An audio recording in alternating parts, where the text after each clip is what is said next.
அண்மை செய்தி 10 லட்சம் மாணவர்களுக்கு மடிக்கணினி வழங்கும் திட்டம் நாளை முதல் தொடக்கம் என ஒரு அண்மை செய்தியை தற்போது பார்த்து வருகிறோம். மேலும் விவரங்களோடு இணைகிறார் செய்தியாளர் பாரி கார்த்திக். வணக்கம் பாரி கார்த்திக், விவரங்கள். வணக்கம். தமிழ்நாடு முதலமைச்சர் சட்டப்பேரவையில் அறிவித்தபடி உலகம் உங்கள் கையில் என்ற திட்டத்தின் அடிப்படையில் தமிழகம் முழுக்க 20 லட்சம் மாணவர்களுக்கு மடிக்கணினி வழங்கும் திட்டத்தை நாளை தினம் சென்னை நந்தம்பாக்கத்தில் முதலமைச்சர்கள் துவங்கி வைக்கிறார். 2 கட்டங்களாக தமிழ்நாடு முழுக்க இந்த திட்டங்களானது பரவலாக செயல்படுத்தப்பட இருக்கிறது.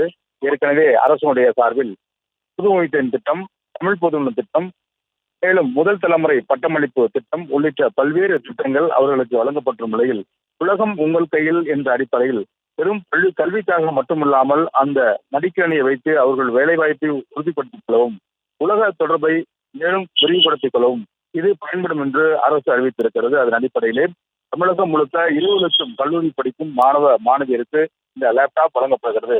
அது மட்டுமல்லாம தொடர்ச்சியாக கலை, அறிவியல், மருத்துவம், விவசாயம், சட்டம் மற்றும் பொறியியல், தொழில்நுட்ப கல்லூரி உள்ளிட்ட மாணவ மாணவியருக்கு இந்த திட்டம் வழங்கப்பட இருக்கிறது. மேலும் தமிழக மாணவ மாணவியருக்கு தமிழ்நாடு அரசு சார்பில் பல்வேறு சலுகைகள் தொடர்ச்சியாக வழங்கப்பட்ட ஒரு நிலையில் மடிக்கணினி வழங்கும் திட்டத்தை நாளை தினம் முதலமைச்சர்கள் சென்னையை தொடங்கியிருக்கிறார். அது தொடர்ச்சியாக அந்தந்த அமைச்சர்கள் அந்தந்த மாவட்டத்தில் இருக்கக்கூடிய நிகழ்ச்சியில் கலந்து கொண்டு மடிக்கணினி மாணவ மாணவியருக்கு வழங்கி வருகிறார்.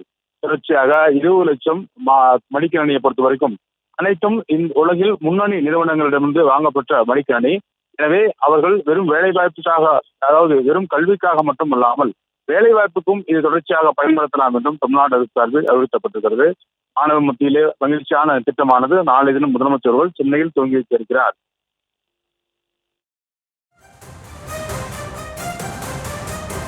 விவரங்களுக்கு நன்றி பாரி கார்த்திக்.